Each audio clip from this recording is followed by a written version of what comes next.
شریف رضیہ مسجد کے خطیب قاری یاسر محمود عوان صاحب کے پاس، ان سے روزے کی فضیلت کے بارے میں پوچھتے ہیں۔ جی کر سکتے۔ بسم اللہ الرحمن الرحیم۔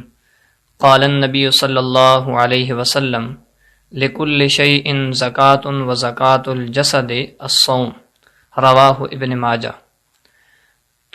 نبی پاک صلی اللہ علیہ وسلم کا فرمان ہے کہ ہر شے کی زکوٰۃ ہے اور جسم کی زکوٰۃ روزہ ہے۔ روزے کی فضیلت سے پہلے روزے کے لیے 3 چیزوں کا جاننا ضروری ہے: روزے کا مفہوم، روزے کا مقصد اور فلسفہ، اور تیسری چیز ہے روزے کی فضیلت۔ تو روزہ عربی میں صوم کہتے ہیں روزے کو۔ صوم کا مطلب ہوتا ہے امساک، رک جانا۔ 3 چیزوں سے رکنے کا نام روزہ ہے: کھانا پینا اور نفسانی خواہشات۔ صبح سے لے کر طلوع فجر سے لے کر غروب آفتاب تک ان 3 چیزوں سے رکنے کا نام روزہ ہے۔ اور روزے کا جو مقصد ہے وہ اللہ رب العزت نے قرآن مجید میں بیان فرمایا کہ اے ایمان والو، تمہارے اوپر روزے فرض کر دیے گئے ہیں، اور تم سے پہلے والے جس طرح امت پر فرض کیے گئے تھے، اور اس کا مقصد لعلکم تتقون، تاکہ تم متقی بن جاؤ۔ تو روزے کا جو مقصد اور فلسفہ ہے وہ تقوی ہے۔ جس طرح ہم زکوٰۃ ادا کرتے ہیں تو ہمارا مال پاک ہو جاتا ہے، اسی طرح جب ہم روزہ رکھتے ہیں تو ہمارا جسم روزہ رکھنے کی وجہ سے پاک ہو جاتا ہے۔ اور اس کا فلسفہ یہ ہے کہ ہم اللہ رب العزت کی حلال کردہ چیزوں کو اللہ کے حکم کی وجہ سے کھانا چھوڑ دیتے ہیں، اور یہ اس بات کی تربیت ہے کہ ہم اللہ رب العزت کی حرام کردہ چیزوں سے رکے رہیں گے۔ حلال سے رک جانا یہ اللہ کے حکم سے، یہ حرام سے رکنے کی تربیت ہے۔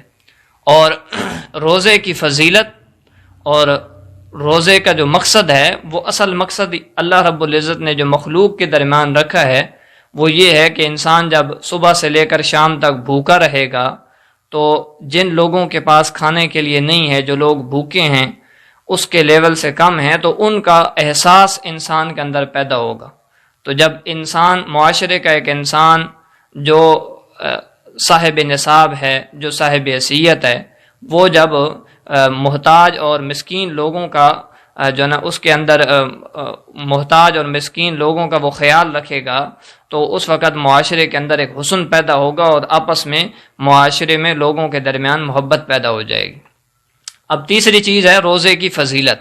نبی پاک صلی اللہ علیہ وسلم کا ارشاد ہے کہ جنت کے دروازوں میں سے ایک دروازہ ریان نامی دروازہ ہے، اس دروازے سے صرف اور صرف روزہ دار داخل ہوں گے، روزہ دار کے علاوہ اس سے کوئی داخل نہیں ہو سکتا۔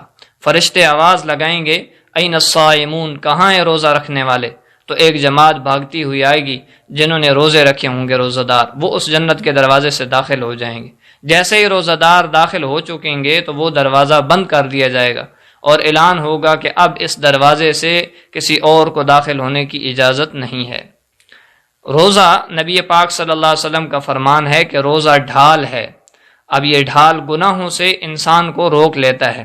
نبی پاک صلی اللہ علیہ وسلم نے ارشاد فرمایا کہ جب روزہ دار کے ساتھ کوئی بندہ گالم گلوچ کرے، کوئی بد زبانی کرے، تو یہ جواب میں اس کے کہے کہ میرا روزہ ہے۔ یعنی روزے کا ایک تعلق جسم کے ساتھ ہے اور ایک تعلق روح کے ساتھ ہے۔ جو جسم کے ساتھ تعلق ہے، کھانا پینا اور نفسانی خواہشات سے رکنے کا نام روزہ ہے، اور ایک روح کے ساتھ جو روحانی تعلق ہے وہ ہے ہر قسم کے گناہوں کو ترک کر دینا۔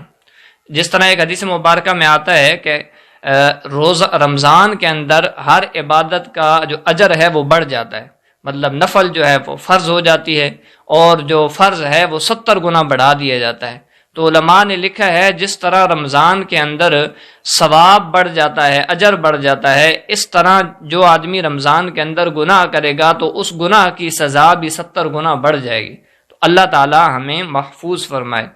رمضان المبارک کے بارے میں نبی پاک صلی اللہ علیہ وسلم کا ارشاد ہے کہ جو شخص رمضان کا روزہ رکھتا ہے ایماناً و احتساباً، اللہ کی ذات پر ایمان رکھتے ہوئے اور احتساب ثواب کی نیت سے روزہ رکھتا ہے، اب لوگوں کو دکھانے کے لیے، ریا کے لیے نہیں رکھتا، تو نبی پاک صلی اللہ علیہ وسلم نے فرمایا غفر لہ ما تقدم من ذنبی، اس کے پچھلے جتنے گناہ ہیں وہ سارے کے سارے معاف کر دیے جاتے ہیں۔ ہم جتنے بھی نیک عمل کرتے ہیں اللہ رب العزت نے ہر عمل کا اجر بتایا ہے. کسی عمل کے بارے میں فرمایا من جاء بالحسنۃ فلہ عشر امثالها، جو ایک نیکی کرے گا میں اس کو 10 نیکیوں کے برابر اجر دوں گا. کہیں فرمایا کہ جو ایک نیکی کرے گا اس کو 100 گنا دوں گا، کہیں فرمایا 700 گنا بڑھا کے دوں گا. لیکن جب روزے کی باری آئی تو اللہ رب العزت نے فرمایا کہ روزہ میرے لیے ہے اور میں خود اس کا اجر عطا فرماؤں گا.